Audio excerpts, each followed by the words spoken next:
Well, hello guys, welcome back. I wanted to talk to you about a really interesting game I downloaded yesterday, and I am not deaf and dumb to the news, by the way. So we've got that part out of the way. Good.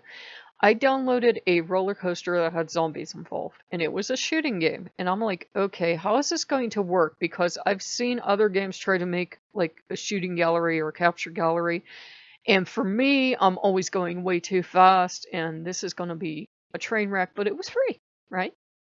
Well, you start the game, and this is VR, by the way. Start the game, you have to teleport to this table really close to these zombies, which I wasn't happy about. Grab your weapon, put your weapon, pull back the boat, shoot you a zombie, and then the game will begin. And it was kind of scary because there's this giant police officer zombie. I mean, this dude is huge. He's a tank, and he's like, "Rawr!" And I had to go over by the table and get this. And I managed to do that, so I'm riding the Rollercoaster Event, because this is the world's strangest game. And it's this really cool coaster, but I'm not enjoying it because I know there's a wave of zombies at the end, and I'm like, oh, I'm gonna suck at this. I really don't like shooting games. Why did I get this game? So I really didn't enjoy the coaster part because I'm all obsessed about having to shoot these zombies at the end, and I'm like, you know what? I think I'll just let them eat me. I really don't feel like doing this. But I got to the end, and they had your weapons right there, and they were totally different than what you had to load at the beginning. They were like, pew pew, space guns. So you're rolling through the suburbs on this cart, and you're standing up, and you're shooting these zombies as they're running at you. And it got ridiculous because these zombies are little bullet sponges.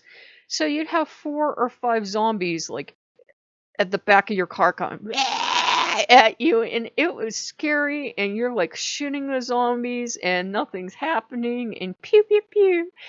And it was fun in a way, but it was also frightening in a way because you have all these zombies coming at you. And if you've seen zombie movies and you have a VR, set strapped to your head, it was a little more zombie than I needed because they're coming from everywhere. They're coming from behind and from the sides and from the front. So it was a little too much for me, but I did tell him I did love it because I really enjoyed it. I really enjoyed a shooting gallery style game because I used to play Hogan's Alley and everything and Duck Hunt and all that other good stuff. And I was okay. It was scary, but I was okay at the end. And it's kind of a metaphor for, when we have to go through transformations as witches or pagans or whatever we see ourselves as. Sometimes it can be really scary, and it can seem overwhelming, and it can seem like everything is piling up all at once. And whatever are we going to do? But we're usually okay. We're in our cart and we're moving, and there's no real actual harm coming at us. It just feels like harm because we're dealing with our past, or we're dealing with our present, or we're dealing with whatever spiritual hang-up we have. But it's usually okay, and we'll get through it, and we'll find we can cope, and then we'll get kind of excited because it's kind of fun to cope, and it's kind of fun to defeat these zombies coming at us.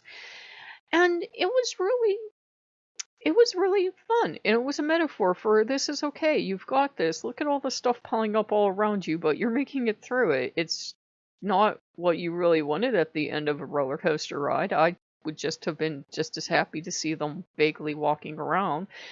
But I got through it. I kind of enjoyed it. I don't ever want to do it again ever in my life. Please no. But I got through it. I was okay. So they ended up getting a 5-star rating because it was, in a weird way, it was kind of healing because I really didn't want to do this. I'm to the point now where you guys know that sometimes I'll play a shooting game, but more and more I'm playing more relaxing games, more meditative games, and getting more away from the violent aspect of video games. And it's not a judgment call, it's just I got so burnt out on games that now they have to be kind of like therapeutic.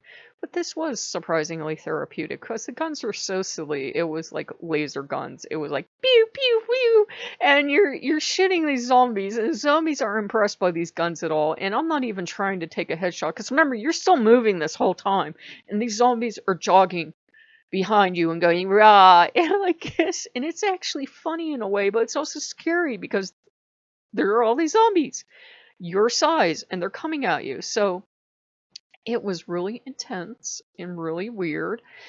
And it was something to deal with and get through. And sometimes, spirituality can be that way too. Sometimes spirituality, witchcraft, Wicca, paganism, whatever you want to call it, we have to get through those things that we don't want to get through, that we want to kind of bypass, that we don't want to deal with because we're afraid they're going to hurt us, or it's going to hurt, or it's going to be painful, or we'll never get through this. I always have an adjustment period when a god or goddess comes in of, why are you coming in? I even ran under Mother Fox's protective paws today. I was running to an Ari. I'm like, I can't take any more of this. And she gave me a safe space. And while she's giving me a safe space, Dionysus is still going around bringing me stuff like, here, you need to deal with this thing. And it was about, you don't have to be too nice. You don't have to love everybody on the planet. It's totally valid to not like some people.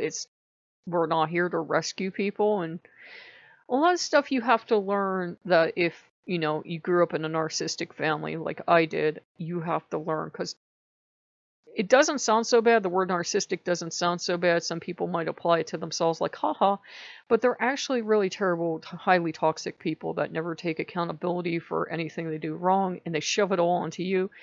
And if they do it to you from when you were a little bitty baby to when you're a young adult, or however long they do it, you can end up having no self-worth and no personality of your own. And then when you finally get away from them, you're completely at sea because you're so used to other people programming you and telling you what to think and do and what you are and why everything's your fault. It takes time to heal from that. So it was really good. And it was, it was strange therapy, but the gods will use what they can get a hold of. And sometimes we have to do that. We have to kind of face the zombies in our life. We aren't enjoying the ride of life because we know they're coming, and we know we're going to have to deal with them eventually, but the sooner we deal with them, the faster they're gone. So it's something to think about. I'm not saying, rush headlong into dealing with any issues you're having, but you kind of know you're going to have to face them eventually, and you're going to be okay. You're going to be okay. If you need to get help, to get help. If there's no shame in needing professional help, but just ignoring them and hoping they'll go away is usually not going to solve anybody's problems. So I hope you like what you see, and I will see you guys later. Bye bye.